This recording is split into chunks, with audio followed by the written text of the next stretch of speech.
Queridos hermanos, iniciamos la lección divina de este día, lunes 16 de enero, lunes de la segunda semana del tiempo ordinario. Por la señal de la Santa Cruz de nuestros enemigos, líbranos, Señor Dios nuestro, en el nombre del Padre, y del Hijo, y del Espíritu Santo. Amén. Señor mío y Dios mío, creo firmemente que estás aquí, que me ves, que me oyes. Te adoro con profunda reverencia. Te pido perdón de mis pecados y gracia para hacer con fruto este tiempo de lección divina. Madre mía Inmaculada, San José, mi Padre y Señor, Ángel de mi guarda, interceded por mí. En la primera lectura de este día lunes continuamos con la lectura de la carta a los Hebreos que iniciamos la semana pasada. Leemos el capítulo 5, versículos 1 al 10. Hermanos, todo sumo sacerdote es un hombre escogido entre los hombres y está constituido para intervenir en favor de ellos ante Dios, para ofrecer dones y sacrificios por los pecados. Él puede comprender a los ignorantes y extraviados, ya que él mismo está envuelto en debilidades. Por eso, así como debe ofrecer sacrificios por los pecados del pueblo, debe ofrecerlos también por los suyos propios. Nadie puede apropiarse ese honor, sino solo aquel que es llamado por Dios, como lo fue Aarón. De igual manera, Cristo no se confirió a sí mismo la dignidad de sumo sacerdote, se la otorgó quien le había dicho: «Tú eres mi hijo, yo te he engendrado hoy». O como dice otro pasaje de la Escritura: «Tú eres sacerdote eterno como Melquisedec». Precisamente por eso, durante su vida mortal, ofreció oraciones y súplicas, con fuertes voces y lágrimas, a aquel que podía librarlo de la muerte, y fue escuchado por su piedad. A pesar de que era el Hijo, aprendió a obedecer padeciendo y llegando a su perfección. Se convirtió en la causa de la salvación eterna para todos los que lo obedecen y fue proclamado por Dios sumo sacerdote como Melquisedec. Palabra de Dios. La carta a los Hebreos continúa explicando el tema de ese Cristo como sumo sacerdote, como verdadero mediador entre Dios y los hombres. A veces a nosotros nos puede resultar una figura un tanto ajena. ¿Por qué? Porque no pertenecemos efectivamente a esa cultura israelita, donde el sumo sacerdote era una figura sumamente importante, donde el sumo sacerdote era aquel que estaba encargado de oficiar esos sacrificios necesarios para la expiación de los pecados.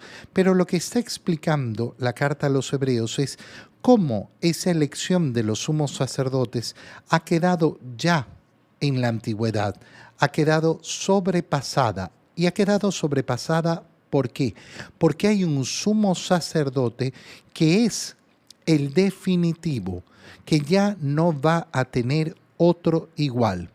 Todo sumo sacerdote es un hombre escogido entre los hombres y está constituido para intervenir en favor de ellos ante Dios. Esta es la función esencial del sacerdote, del sumo sacerdote, un hombre escogido entre hombres para intervenir en favor de ellos ante Dios, es decir, para hacer esa mediación, para ofrecer los dones y sacrificios por los pecados. Y entonces esa es la misión esencial del sumo sacerdote, ofrecer los dones necesarios para ser sacrificados por los pecados, el sacrificio por el pecado. Él puede comprender a los ignorantes y extraviados, ya que él mismo está envuelto en debilidades. Es decir, el sumo sacerdote de la antigua alianza era un hombre escogido entre los hombres, que no se trataba de ser un hombre diferente ni especial, sino escogido entre los hombres para realizar esta función.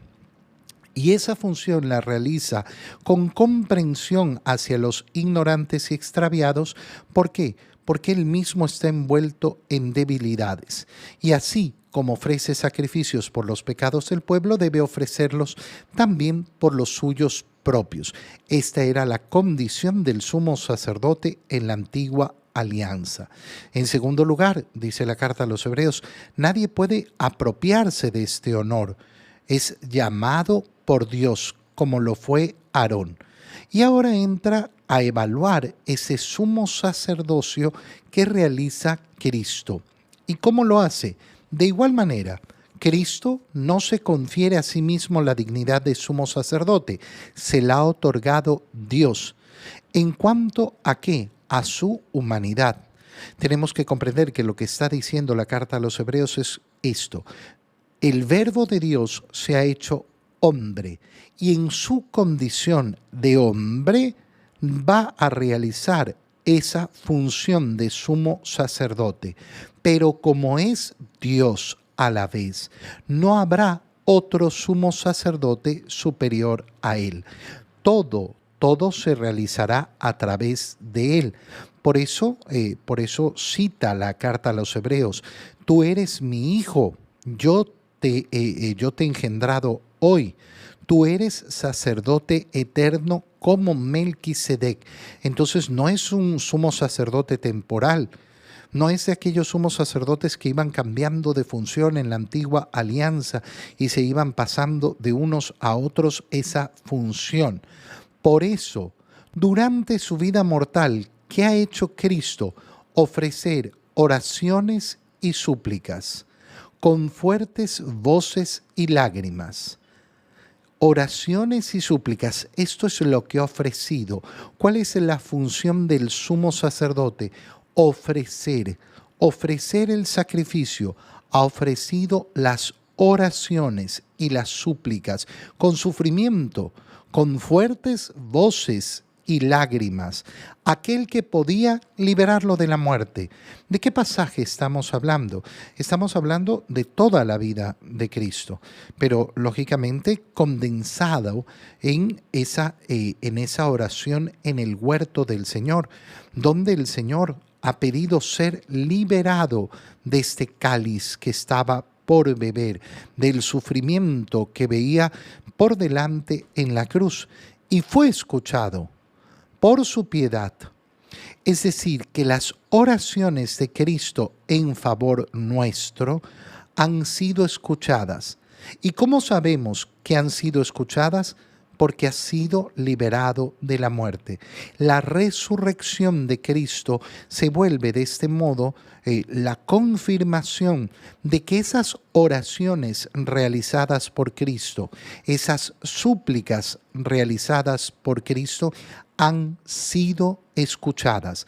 Por eso es que el sacrificio de Cristo es eficaz, realiza efectivamente lo que no podía realizar el sacrificio de los corderos de la antigua alianza, ni de ningún animal sacrificado, ningún holocausto que fuera ofrecido a Dios.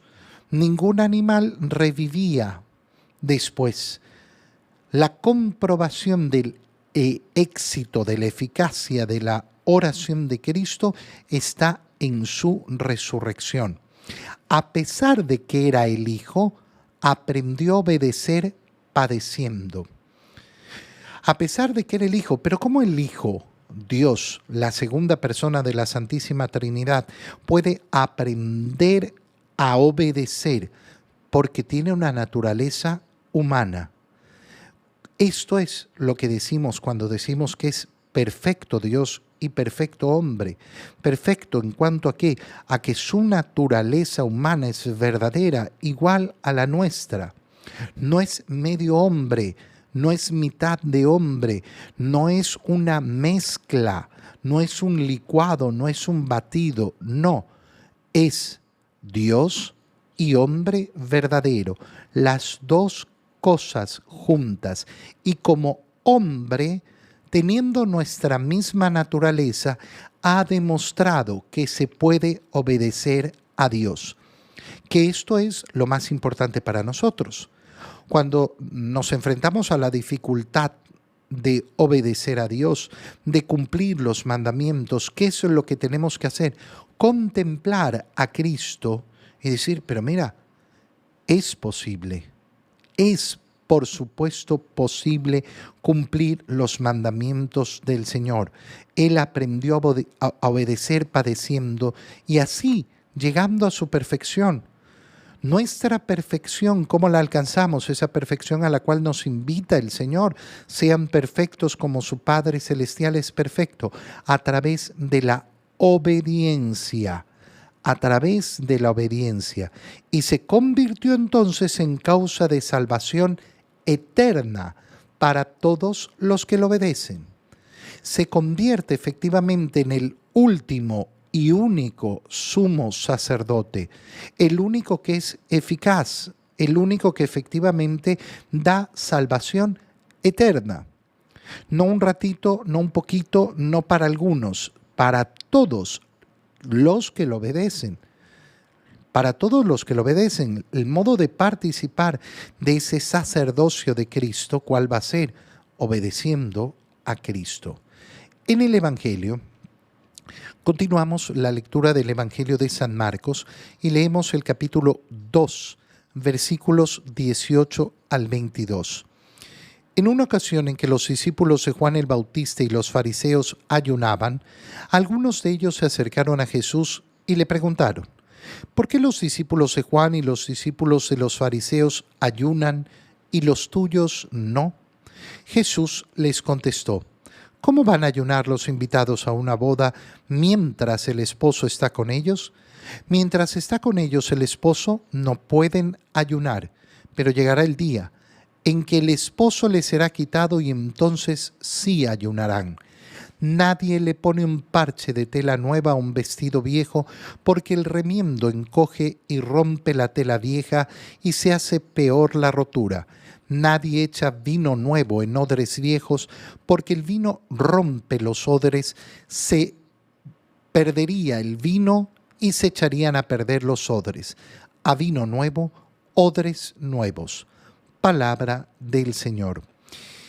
La lectura del Evangelio de hoy nos muestra varias realidades importantes. La primera, cómo cuando el Señor inicia su vida pública, Juan el Bautista tenía muchos discípulos, muchos que lo seguían, que lo habían escuchado, que lo habían tomado como maestro y que no cambiaron de maestro, seguían siendo definidos como discípulos de Juan.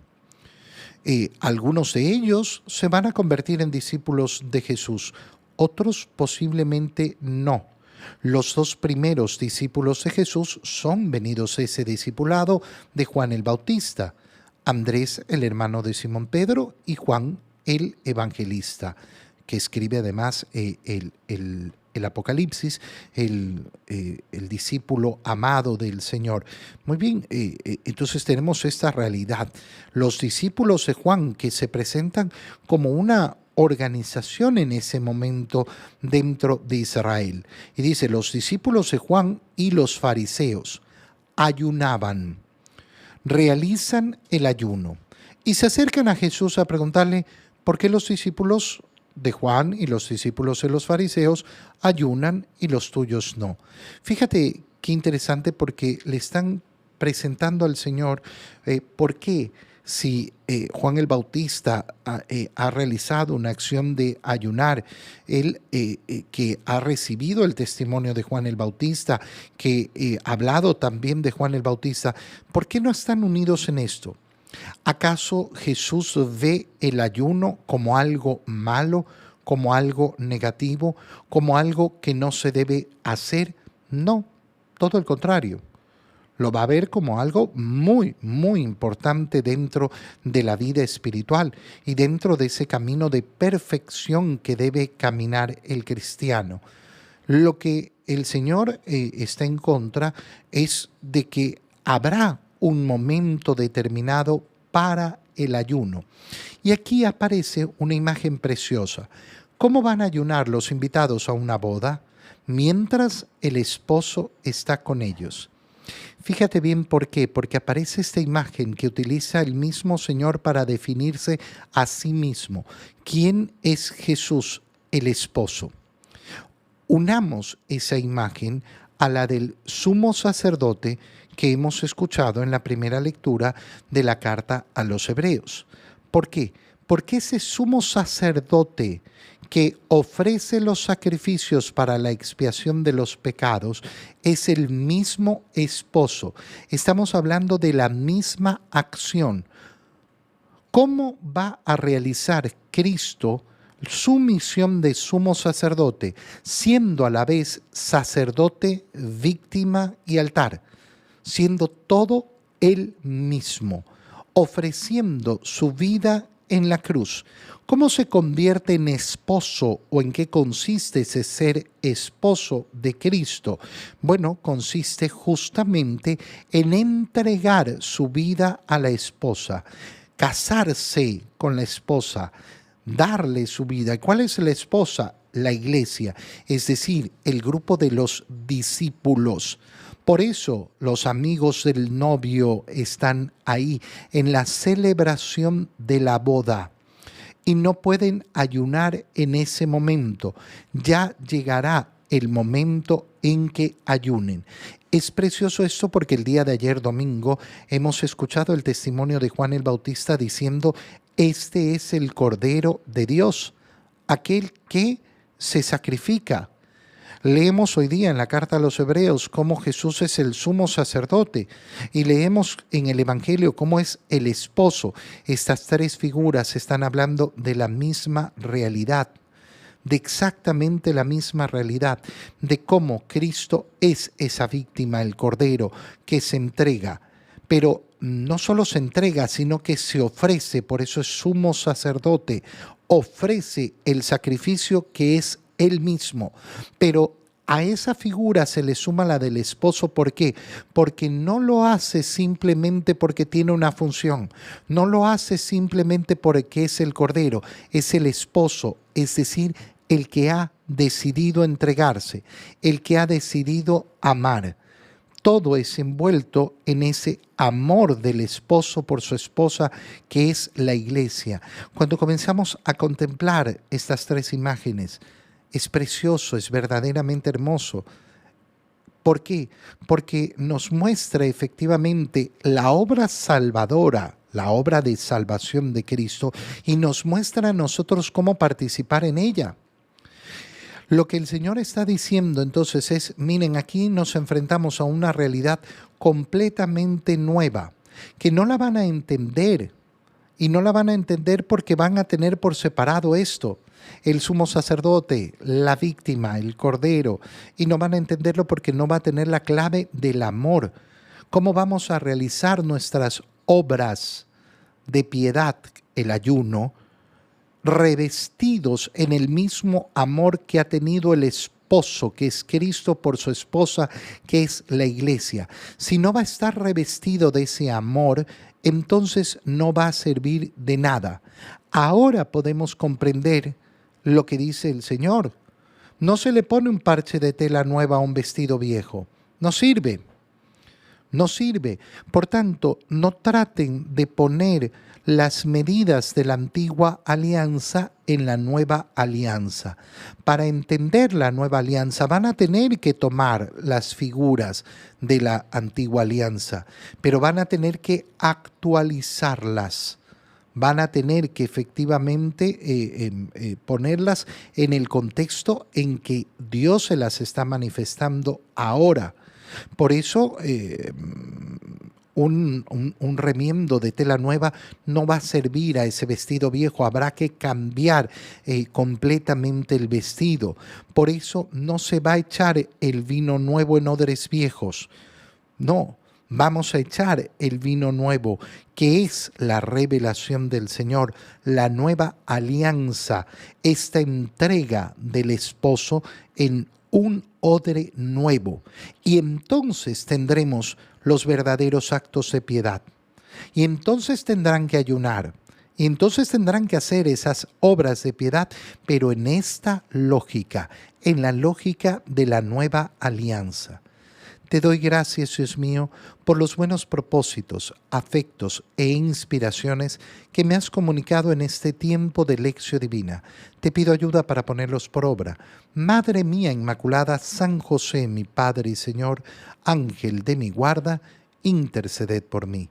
María, Madre de la Iglesia, ruega por nosotros. Queridos hermanos, que tengan todos un muy feliz día.